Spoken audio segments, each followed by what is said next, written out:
Now let us do another solved example.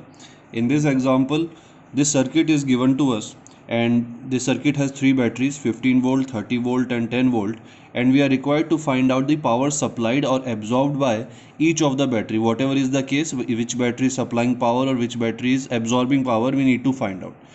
Now to find that, we need to first we need to find the current going through each of the battery. Because of the current, because of the direction of the current only, we can judge whether the battery is supplying or absorbing power. So for this we can use either Kirchhoff current law or Kirchhoff voltage law. In my solution I am using Kirchhoff current law. You can use Kirchhoff voltage law also.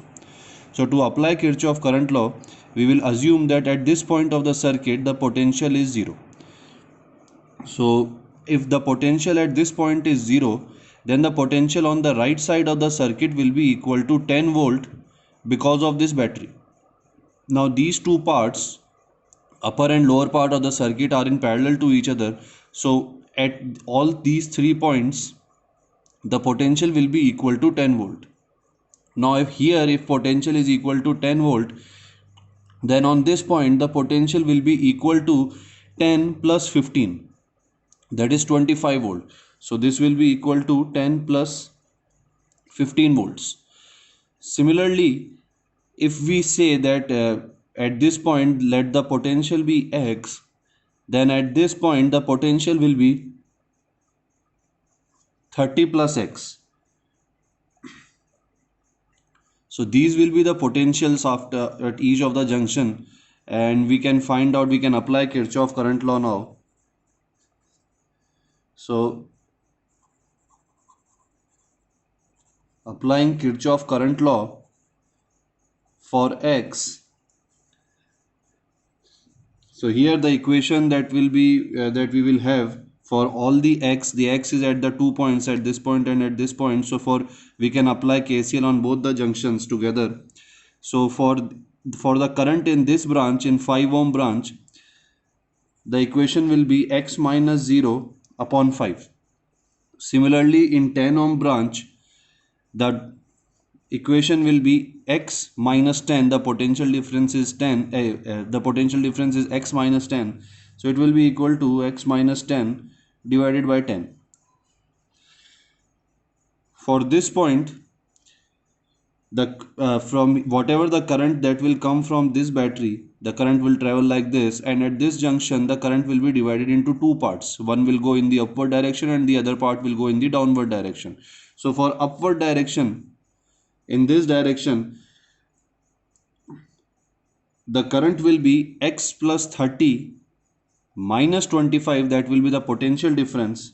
So x plus 30 minus 25 divided by the resistance of the branch, which is 5 ohm, plus in the downward direction, at this point the potential is 30 plus x, and at this point the potential will be 0.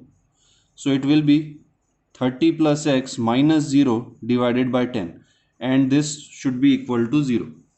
Now if we solve this, then we will get 6x equals to minus 30, or x equals to minus 5 volt. This will be the value of x from this equation. Now we can find out the current in each of the battery.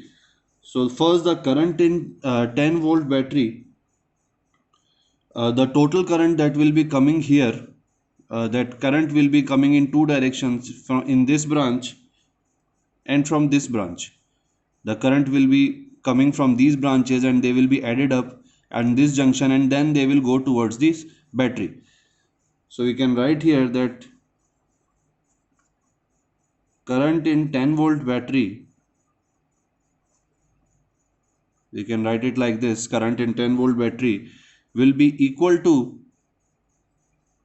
x divided by 5 for this branch, plus x plus 30 divided by 10 for this branch, and these two currents will be added and they will give the current passing through this battery.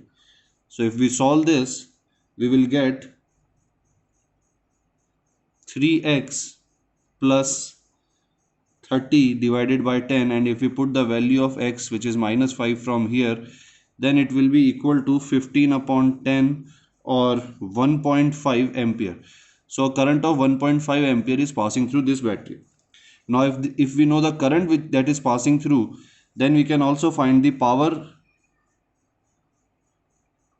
that is being absorbed or supplied by this battery. Now in this particular case, the two currents are coming in this direction and they are entering the negative terminal. That means on this side the current will be coming out of the positive terminal. So that means this battery is not absorbing power, it is supplying the power to the circuit, because the current is coming out of the positive terminal. If the current were coming out of the negative terminal in this direction, then we would have said that the battery is absorbing power, but here the power is supplied by 10 volt battery. So this power that is supplied by 10 volt battery, this will be equal to E into I, and E is 10, I we just found out 1.5, so this power will be equal to 15 watts. So this is one of the answers for this battery. Similarly, for 30 volt battery we can find out, so the current for 30 volt battery will be equal to the potential difference between these two terminals, and because there is no current, because there is at this point, if we supply the value of x here, then -5, then the 30 plus x will be equal to 25. This will be equal to 25, and the potential difference across 5 ohm resistor will be 25 up on this point and 25 on this point. That means the potential difference is 0. So this means there is no current going through this resistor of 5 ohm. So all the current that is coming out of the 30 volt battery will go in the downward direction, and this current will be equal to 25 minus 0 upon 10, which will be equal to 2.5 amperes. So this battery is supplying a current of 2.5 ampere, and the power that is supplied by this battery will be equal to EI. So 30 into 2.5, this will be equal to 75 watt. Now for this battery, there is no other resistance that is connected with this battery. The only resistance is 5 ohm, and we just established that because of the same potentials on both sides of the 5 ohm, there is no current passing through 5 ohm. So we can say that the current supplied or absorbed by 15 volt battery is 0, and hence the power also is 0, because there is no current going in the 5 ohm battery. So we can say that 15 volt battery is neither supplying nor absorbing power. So this way we can find out. So these will be our 3 answers of these questions.